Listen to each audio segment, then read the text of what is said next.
Hello మావా bros, welcome back to my channel Malaysia చిన్నోడు. అసలు మ్యాటర్ ఏంటంటే మన చిన్నతనంలో మన పక్కన ఉన్న విలేజ్‌ల్లో సంతలైతే జరిగేవి కదా! ఇప్పుడు నేను వెళ్ళేది కూడా అలాంటి దిక్కునికే అన్నమాట. మలేషియాలో నేనుంటున్న ఏరియాలో సంతలా అయితే పెడతారు ప్రతి గురువారం కూడా. నేను మలేషియా వచ్చినప్పటి నుంచి మీకైతే ఈ వీడియో చూపిద్దాం అనుకున్నా. కానీ నాదేమో నైట్ డ్యూటీ కావడంతో పగలంతా పడుకోవడమే సరిపోతుంది. ఈ సంతేమో మధ్యాహ్నం 12 గంటల నుంచి రాత్రి 9 గంటల వరకు అయితే జరుగుతుంది. ఈ రోజు ఎలా అయినా మీకు చూపించడానికి నిద్ర ఆపుకుని మరి నేనైతే వీడియో కోసం వచ్చాను ఇక్కడికి. మీరైతే కూడా వీడియోని ఎక్కడ స్కిప్ చేయకుండా లాస్ట్ వరకు అయితే చూడండి. ఈ సంత మీకు ఎలా అనిపించిందో కామెంట్ చేయడం అయితే మర్చిపోకండి లాస్ట్ వరకు చూసి. ఇంకా అలాగే ఫర్ ది ఫస్ట్ టైం అయితే పబ్లిక్ లో వ్లాగ్ చేస్తున్నా. చాలా టెన్షన్ అయితే పడుతున్నా అన్నమాట లోపల. ఎందుకంటే మన ఇండియాలో అయితే అందరూ తెలుగు వాళ్ళు కాబట్టి మనం ఏం చేస్తున్నా ఎవరన్నా అడిగారంటే మనం వాళ్ళకి సమాధానం చెప్పడానికి ఉంటుంది. ఇక్కడ మలేషియాలో వీళ్ళ లాంగ్వేజ్ నాకు రాదు, నా లాంగ్వేజ్ వీళ్ళకి అర్థం కాదు. పైగా అందరూ ముస్లిమ్స్ కాబట్టి వీడియో తీస్తుంటే అంతగా ఒప్పుకోరు అనమాట వాళ్ళ ఫేసులు కనిపించకుండా. అందుకే నేను ఏదో అలా భయపడుతూ అయితే వీడియో తీస్తున్నా. ఎవరు ఏమీ అనడం లేదు, కానీ కొంతమంది అయితే కొట్టిలా చూస్తున్నారు అంతే. మరి కొంతమంది అయితే కొంచెం బాగానే రెస్పాన్స్ అవుతున్నారు. ఇంకా ఫైనల్ గా అయితే ఈ విధంగా అయితే ఉంటుందన్నమాట. ఇక్కడ కనిపించే ఏరియా మొత్తం కూడా షాప్స్ అయితే పెట్టుకుంటారు. వీళ్ళు ఒక్కొక్క స్ట్రీట్ లో ఒక్కొక్క ఐటమ్స్ అయితే సేల్ చేస్తూ ఉంటారు. ఇప్పుడు అలాగే నేను వచ్చింది అయితే ఫుడ్ స్ట్రీట్ అన్నమాట. ఇక్కడ ఫుడ్ స్ట్రీట్ లో మొత్తం అన్ని కూడా వీళ్ళ మలై టైప్ ఫుడ్స్ అయితే అమ్ముతూ ఉంటారు. అలాగే ఇంకా చాలా స్ట్రీట్లు అయితే ఉంటాయి, అవి కూడా మీ అందరికి చూపిస్తాను. లాస్ట్ వరకు అయితే మిస్ చేయకుండా చూడండి. ఇక్కడ వీళ్ళ రకరకాల కొత్త కొత్త ఫుడ్ ఐటమ్స్ అన్ని చూస్తుంటే నాకు నోరు ఊరిపోతుంది, కానీ తింటే ఏమైపోద్దని భయం కూడా వేస్తుంది. రకరకాల ఫ్రూట్స్ అయితే ఉన్నాయి. ఈ ఫ్రూట్స్ అన్ని కూడా నేను ప్లాస్టిక్ బొమ్మలు ఏమనుకున్నా, దూరం నుంచి చూసి దగ్గరకు వచ్చి పట్టుకుంటేనే కానీ నిజమైన ఫ్రూట్స్ అని అర్థం కాలేదు. ఇంకా చిన్నపిల్లల కోసం బొమ్మలు అలాగే రకరకాల ఫ్రూట్స్ కొట్లు అయితే పెట్టి తక్కువ రేటుకి అయితే అమ్ముతున్నారు. ఇవే ఫ్రూట్స్ మనం ఇండియాలో కొనాలంటే ఏదైనా సరే కేజీ 400 పైనే ఉంటది. కానీ ఇక్కడ కేజీ కేవలం 200కి 250 రూపాయలకి అలాగే వస్తుంది. ఇంకా నేను ఏమన్నా తీసుకుందామని చూస్తున్నా. ఇంకా ఫస్ట్ అయితే వీడియో తీసుకుని వెళ్ళేటప్పుడు తీసుకుందాంలే లాస్ట్ లో అయితే అనుకున్నాను. లిచ్చి ఫ్రూట్స్ చూసారా ఎలా గుంపులు గుంపులు కింద వేసి అమ్మేస్తున్నారు. ఇంకా అలాగే ఈ సంతలో మనకు కావాల్సిన బట్టలు కానీ చెప్పులు కానీ ఇంకా నిత్యావసరంలో ఏమేమి ఐటమ్స్ ఉంటాయో అవన్నీ కూడా ఈ సంతలో అయితే దొరుకుతాయి అన్నమాట. వీళ్ళు వ్యానుల్లో ఉంటే ఆ వ్యాన్ల మీద తెచ్చేసి ఇక్కడ అమ్ముతూ ఉంటారు. ఈ కపుల్ చూసారా ఎంత క్యూట్ గా ఉన్నారో. ఇక్కడ ఉండే మలయులు ఎంత డేంజరో అలాగే ప్రేమ కూడా అంతే బాగా చూపిస్తారు. అలాగే మనం ఇక్కడ జాగ్రత్తగా ఉండాల్సింది ఎవరితో అంటే ఇక్కడే సెటిల్ అయిపోయిన పూర్వకాలం నుంచి తమిళ వాళ్ళతో అనమాట. ఓడి అమ్మ బంటి రే, ఇక్కడ ఎలా నడుచుకుంటూ వెళ్తుంటే నాకైతే బంటి కనిపించింది. ఇప్పుడు బాగా ఫేమస్ అవుతున్న డైలాగ్ కదా బంటి. ఈ బంటిని చూడగానే నాకు ఆ డైలాగే గుర్తొచ్చింది అనమాట. ఇంకా అలా చూసుకుంటూ నేనైతే బట్టలు అమ్మే స్ట్రీట్ లోకి అయితే వచ్చాను. ఇక్కడ మనకి ఒక మగవాళ్ళకైతే ఒక జత కేవలం 300లోనే వచ్చేస్తుంది, అంత చీప్ గా ఉన్నాయి. అలాగే ఆడవాళ్ళకి సంబంధించిన గుర్కాలు ఇలా చాలా రకాల బట్టలు అయితే ఉన్నాయన్నమాట. ఇంక ఈ బట్టలు ఉండే పక్క నుంచి వెళ్తే కూరగాయలు అమ్మే స్ట్రీట్ అయితే కనిపించింది. ఎక్కడైనా సరే చూడగానే కూరగాయలు ఫ్రూట్స్ చాలా ప్లాస్టిక్ బొమ్మలాగా అయితే కనిపిస్తున్నాయి. మలేషియాలో ఉంటున్న వాళ్ళకి ఇలాంటి దిక్కునైతే కొంచెం ప్రైజులు తక్కువ ధరలో అయితే దొరుకుతాయి అన్నమాట ఏ వస్తువులైనా.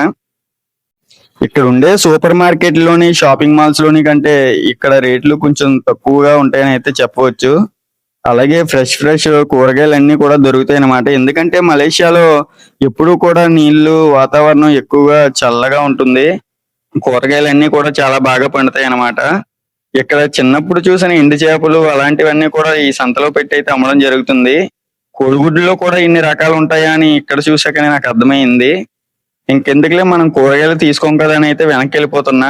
బంటి బ్రోకి గాలాడడం కోసం చిన్నగా ఫ్యాన్ అయితే కనిపించింది. ఇంకా అలా మన బంటి బ్రోని వదిలేసి పక్క స్ట్రీట్ లోకి వెళ్దామని వెళ్తుంటే ఇక్కడ చాలా మంది అయితే షాపింగ్ చేస్తున్నారు. మనలాగే చూసి వదిలేస్తారేమో వీళ్ళు కూడా. ఇంక ఇవన్నీ మనకెందుకులేని నేను నా పని చూసుకుంటా వెళ్ళిపోతుంటే ఇక్కడ చూసారా నా ముందు ఒక చిన్న పిల్లని తీసుకుని వాళ్ళ డాడీ వెళ్తున్నాడు. వెంటనే నా చిన్ననాటి రోజులు గుర్తొచ్చాయి అనమాట నాకు. ఇంక ఇలా చూసుకుంటూ మీట్ అమ్మే ప్లేస్ కి అయితే వచ్చాను. రకరకాల జంతువులన్నీ కోసి అలాంటి తీస్తారు ఇక్కడ. ఇక్కడ వచ్చే అయంని అయితే మన ఇండియాలో కోడి అంటాం అనమాట. కోడి మాంసం మేక మాంసం ఎలా అంటామో ఇక్కడైతే అయం అలాగే కంబింగ్ అని అయితే అంటారు. నాటుకోడిని అయితే అయం కంపుంగ్ అని అయితే అని అంటారు. ఇంకా చాలా పేర్లు అయితే నేను తెలుసుకోవాలి. నాకు తెలిసిన పేర్లు అయితే చెప్తున్నా. ఏమన్నా తప్పుగా ఉంటే గనక క్షమించండి. ఇంకా అలా ఫ్రూట్స్ అన్ని చూసుకుంటూ వెళ్తుంటే మ్యాంగోస్ కనిపించాయి. ఈ వింటర్ సీజన్ లో కూడా మ్యాంగోస్ అయితే అవైలబుల్ గానే ఉన్నాయి ఇక్కడ. ఎందుకంటే మరి మందులు బాగా వాడతారు కదా. ఇంకా అలా చూసుకుంటూ వెళ్ళిపోతుంటే ఫుడ్ స్ట్రీట్ కి అయితే వచ్చాను. రకరకాల కోళ్ళు, జంతువులు అయితే ఇక్కడ చాలా బాగా పేర్చి అయితే అమ్మేస్తున్నారు. ప్రస్తుతానికి మలేషియాలో నేను ఉండే చోట్లో ఎవరు ఫ్రెండ్స్ లేరు కాబట్టి ఒక్కనే అయితే తిరుగుతున్నాను. అందుకే చాలా బోర్గా అయితే ఉంది నాకు. ఇక్కడ ఏవో పెద్ద పెద్ద కాయల్లో ఉన్నాయి ఏంటని చూస్తే ఇవి అడవి బాదం కాయలు అంట. బాదం పప్పు అయితే చాలా పెద్దగా ఉంది. ఇంక ఇవి పక్కన ఉన్నాయేమో లిచీ ఫ్రూట్స్. మన ఇండియాలో అయితే కేజీ 400 అయితే చెప్తారు ఇవి. నేను చాలా వీడియోల్లో చూశాను ఎదురు బొంగులతో కూర వండుకోవడాలు గట్ట. అవైతే ఇప్పుడు రియల్ గా చూస్తున్నాను అనమాట. ప్లాస్టిక్ క్యాబేజీలా ఉంది ఏంటా అని వాటి దగ్గరికి వెళ్తుంటే పక్కన ఏయో కాళ్ళు అయితే కనిపించాయి. ఇంకా క్యాబేజీ మీద నాకు కన్ను పడ్డది కాబట్టి ఏంటని తీసి చూస్తే చిన్నగా గుప్పుడైతే ఉందన్నమాట. ఇది కూడా క్యాబేజీ అంటిది. ఇంకా అలా రకరకాల కూరగాయలన్నీ, అలాగే పీతలు, రొయ్యలు, చేపలు అన్నీ కూడా అవైలబుల్ గా ఉంటాయి ఇక్కడ. ఈ వీడియో చూస్తున్న మీలో ఎవరైనా తెలుగు వాళ్ళు ఉంటే మీరు ఏ ఏరియాలో ఉంటారో, అలాగే మీకు తెలిసిన వాళ్ళు ఎవరైనా ఉంటే వాళ్ళకైతే ఈ వీడియోని షేర్ చేయండి. ఇంక ఇదంతా కూడా బట్టలు అమ్మే చోటు అనమాట. చాలా ఖాళీగా అయితే ఉంది. ఎందుకంటే డబ్బున్న వాళ్ళు ఇలాంటి దిక్కుని కొనుక్కోరు కదా. ఏదో మనలా పని చేసుకునే వాళ్ళు అయితే ఇక్కడ కొనుక్కోవడం చూస్తారు. ఇంకా ఇక్కడ నుంచుని అలా సరదాగా వీడియో తీస్తుంటే ఒక అతను అయితే పిలుస్తున్నాడు. సర్లే ఏంటని చూస్తే వీళ్ళు జ్యూస్లు అమ్ముతున్నారు అనమాట. ఇక్కడ రకరకాల జ్యూసులు అయితే ఉంటాయి. అన్ని కూడా ప్యాకెట్స్ లాగే అమ్ముతారనమాట. గ్లాసుల్లో చాలా తక్కువగా దొరుకుతాయి బయట. ఇంకా అతని దగ్గరికి వెళ్తే హాయ్ చెప్తున్నాడు. నేను ఇంకా భయపడి సచ్చాను ఏమంటాడా ఏంటా అని. ఇంకా నేను అలా పని చేసుకుంటూ నేనైతే ముందుకైతే వెళ్ళిపోతున్నాను. నాకైతే ఇలాంటిదప్పుడే ఒక పెద్ద ఏం చెప్పిన మాట అయితే గుర్తొస్తుంది. మన పని మనం చేసుకుంటూ పోతే ఎవరు ఏమీ అనరు అని. ఆ మాట అయితే నిజమే అన్నమాట. నేను అలా వీడియో తీసుకుంటూ పోతుంటే ఎవరన్నా ఏమన్నా అనుకుంటారేమో అని అయితే టెన్షన్ పడ్డాను స్టార్టింగ్ లో. కానీ ఇప్పుడైతే చాలా మంది అలా చూస్తూనే ఉన్నారు. కానీ నేనైతే అలా వీడియో తీసుకుంటాను వెళ్ళిపోతున్నా. ఫైనల్ గా అలా వీడియో తీసుకుంటూ వెళ్ళిపోతుంటే నాకైతే ఒక అతను పరిచయం అయ్యాడు. అతను కూడా నాకులాగే పని చేసుకోవడానికి ఇక్కడికి వచ్చాడంట, బంగ్లాదేశ్ అతను. అతను అయితే వీడియో లాస్ట్ వరకు చూడండి, చూపిస్తాను.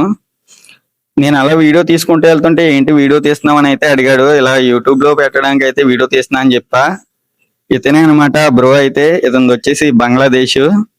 ఇతను కూడా రెస్టారెంట్ లోనే వర్క్ చేస్తాడంట. ఇంకా సరదాగా అతనితో మాట్లాడుకుంటూ అయితే వెళ్ళిపోతున్నా రూమ్ కి. మీరు గనక మన వీడియో లాస్ట్ వరకు చూసినట్లయితే మన వీడియోకి లైక్ చేసి అలాగే మన ఛానల్ ని సబ్స్క్రైబ్ చేసుకోవడం మర్చిపోకండి. సైనింగ్ ఆఫ్, బై బాయ్, మీ మలేషియా చిన్నోడు.